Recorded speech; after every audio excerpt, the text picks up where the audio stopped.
Um, so let's start with that. Let's start with the military-industrial complex. Okay. What is it? Who is it?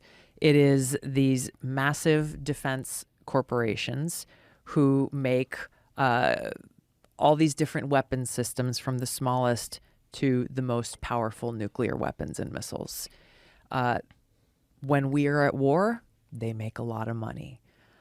When politicians, even if we're not at war but are threatening that we may go to war, they make a lot of money. And these decisions are not made within the context of, hey, what does our military actually need?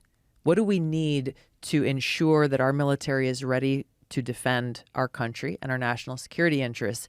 It is very often what members of Congress are advocating for, even more than the military is asking for sometimes, because of those cozy relationships with the military-industrial complex, with these massive defense contractors and their lobbyists.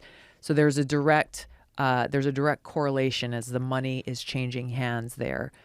This issue of putting our country in a continual state of war is supported by leaders in both parties and the majority of people in both parties. And it's directly tied to the military-industrial complex's influence.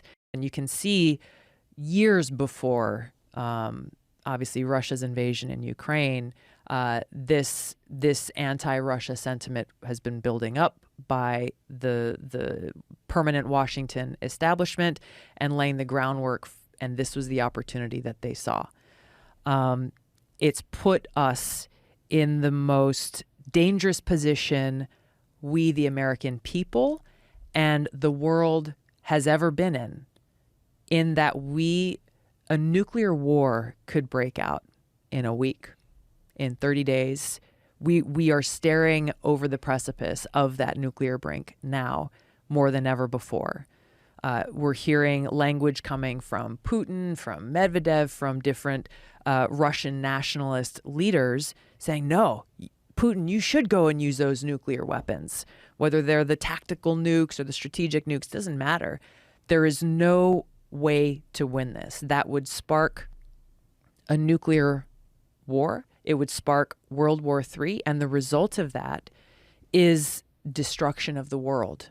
It is destruction of the world as we know it.